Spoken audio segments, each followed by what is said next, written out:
What is up, y'all? KRCPinto here, and today just wanted to talk to you a little bit about the Guilty Gear Strive beta. So the beta ended a couple days ago.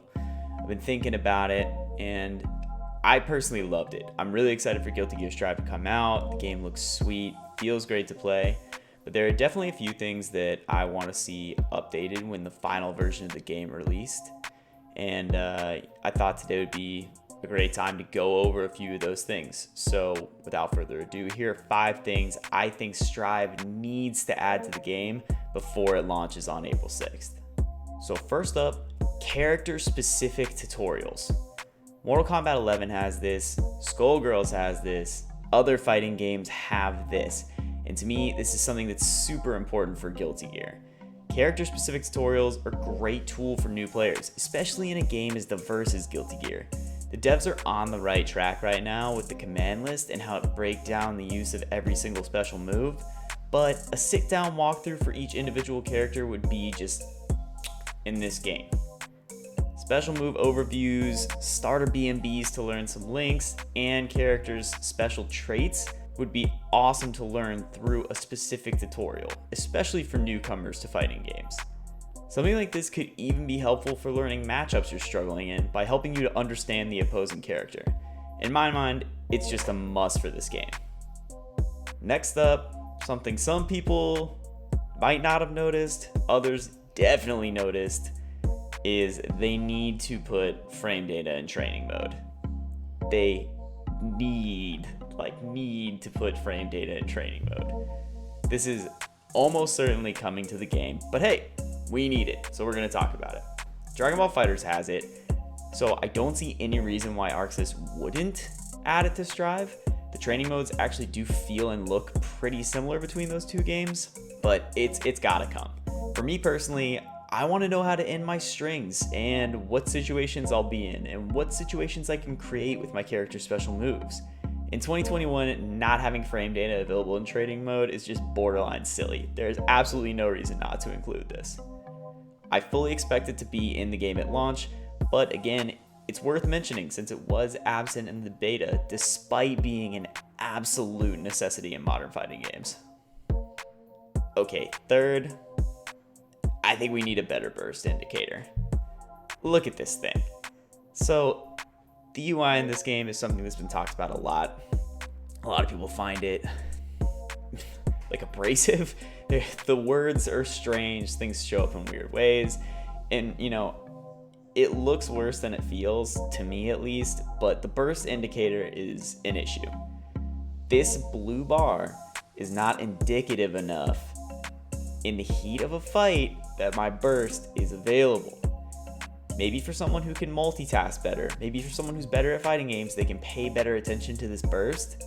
But while I personally am under pressure and panicking, and I see that little blue bar and it looks close to full, 9 times out of 10, I'm gonna mistake it for full, panic press it, get nothing, drop my block, and die. And I'm gonna lose games over it. It actually did happen to me a couple times because I'm just playing for fun and I can't tell when my burst is full. They should have it change colors when it's fully charged. They should have it look more explosive when it's ready to go. Just anything to help an active burst stand out.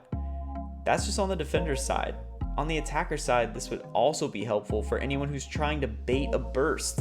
Or maybe they want to roam and cancel, but they see there's a burst available, so they decide to save their meter. There's just a million ways that this matters. And when you're mid-combo, can you really rely on your eyes to discern how much of that blue bar is full versus if it filled all the way up and turned red? I couldn't, but maybe that's just me. Overall, I think the burst meter is just an important piece that needs better UI, and this will work for both gameplay and mind games at a high level. I just think it's an easy thing they definitely need to do. Okay, so fourth up is nothing you guys haven't heard already. I think this is pretty much a universal take. They need to add a rematch function in this game. No one, not one single person, not one who played the Guilty Gear Strive beta liked having to manually rematch every time they finished a fight. The matches in Strive, they're relatively fast, so we were having to manually rematch every 3 minutes, and it's cumbersome. you can not be ready and miss the button because you're mashing through and accidentally hit load the ARC code and you're stuck in that for 20 minutes. You can ready up and get teleported across the entire lobby, and then you become the object of a scavenger hunt for the next couple minutes. It's just not a good system right now. Of course, the lobby itself is an issue too, but it doesn't really seem like they're going to change that at this point. It hasn't changed between the beta a year ago and the beta now, so I don't really see that happening. But you know, the least they can do is give us a rematch function so that we can spend as little time in the lobby as possible. I don't mind platforming my way to a friend if it means that I can just be rematched instead of getting lost in the lobby constantly or getting scooped by randoms. And speaking of randoms, private lobbies. Holy shit, we need private lobbies.